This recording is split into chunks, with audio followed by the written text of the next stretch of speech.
What if I told you that one of the most powerful teams in Formula One may have found a way to squeeze more power out of their engine, while technically staying within the rules? And what if the FIA only caught it after the season began? Welcome to Formula Redline. And today we go forensic. Before we can understand the crime, we have to understand the rulebook. 2026 is the biggest regulation change in F1 in over a decade. The new 2026 concept features active aerodynamics in both the front and rear wings and sees the elimination of DRS, replaced by a new overtake mode. The cars are also physically smaller. The wheelbase was reduced from 360 cm to 340 cm, the width from 200 cm to 190 cm, and the minimum mass was cut by 30 kilograms. But the biggest to change: the engine. And this is where our forensic investigation begins. The fuel compression ratio had been set at 18:1 in the previous rule set. It was reduced to 16:1 for the 2026 rules as part of an effort to help attract new manufacturers, as it was a much easier target to hit. Simple enough, right? 16:1. That's the law. Nobody can exceed it.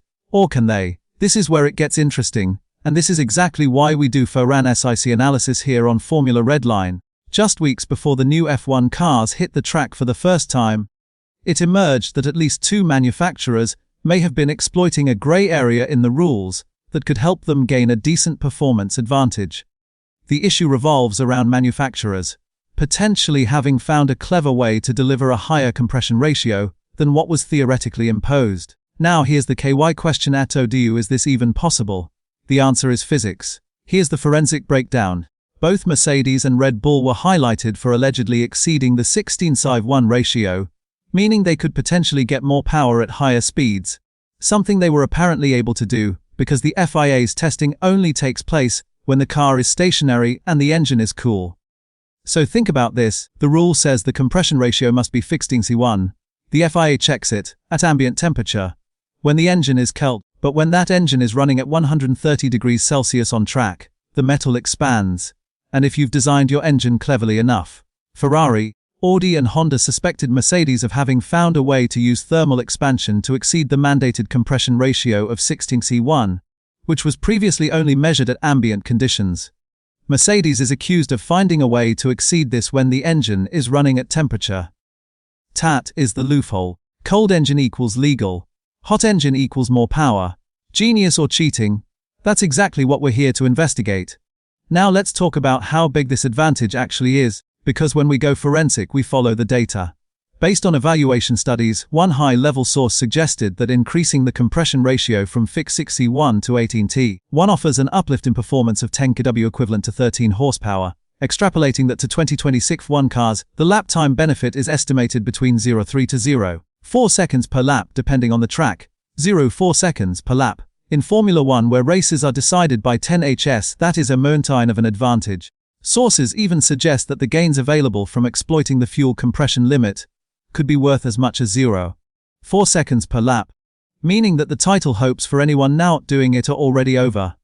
Even at circuits where extra power doesn't help much, the performance gains could bring benefits in terms of improved fuel efficiency, which then delivers a bonus in terms of lower fuel weight the car must carry. So it's not just outright speed, it's fuel, it's weight, it's strategy. This loophole touches EVA weight ing. So how did the rest of the paddock react? This is where the politics got ugly. Ferrari, Audi and Honda wrote an open letter to the FIA, and according to reports, Red Bull eventually got on board with enforcing a rule change to close the compression ratio loophole.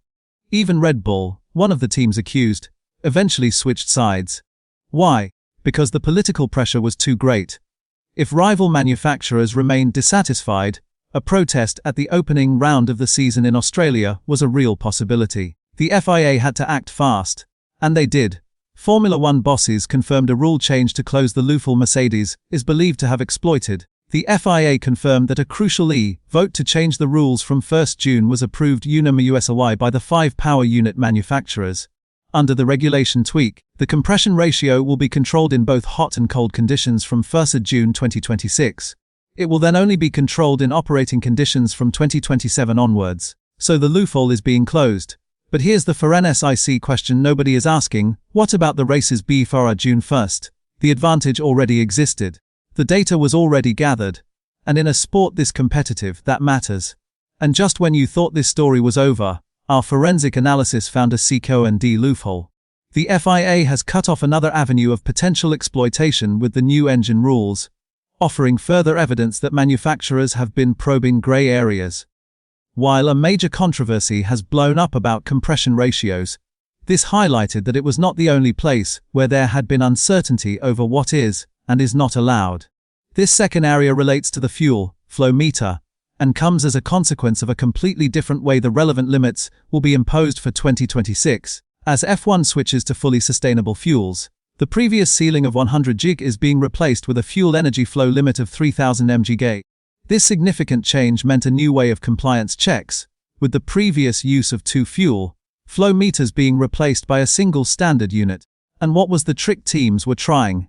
A clause was added that stated, any intentional heating or chilling of the fuel flow meter is forbidden. But that wording was subsequently deleted and replaced with a fresh phrase, any device, system, or procedure, the purpose of which is to change the temperature of the fuel flow meter is forbidden.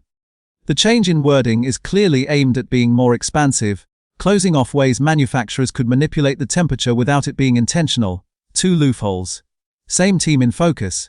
This is a pattern. And here on Formula Redline, we follow patterns. So let's deliver the Formula Redline verdict. Was it cheating? Not technically. In F1, exploiting grey areas in the regulations is almost a sport within a sport. It's happened for decades, from Brabham's fan car, to the double diffuser, to flexible wings. Was it genius? Absolutely. Finding that thermal expansion creates a measurable advantage at operating temperature, and designing your engine around that, is engineering brilliance. Was it fair? That's the real question.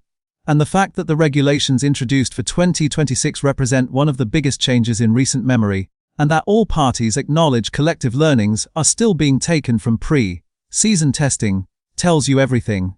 Even the FIA admits the rules weren't airtight. The deeper issue, the title hopes for anyone not exploiting this could already be over. Because with power unit homologation restrictions in place, and the nature of work needed to change fundamental engine architecture, a proper recovery can only be executed for 2027. That means whoever had this advantage in the early 2026 races may already have an edge that lasts the entire season. That is why forensic analysis matters. The race isn't just one on the track, it's one in the rulebook. That's the Formula Redline forensic breakdown of the Mercedes engine loophole. If you want to understand F1 deeper than anyone else, not just what happened, but WHY and her boyo, subscribe to Formula Redline. Every video, we go beyond the headlines, beyond the podium, and straight into the evidence. Drop a comment below. Do you think this was cheating, or just brilliant engineering? Hit like, subscribe, and I'll see you in the next investigation. Formula Redline, where the real race happens in the data.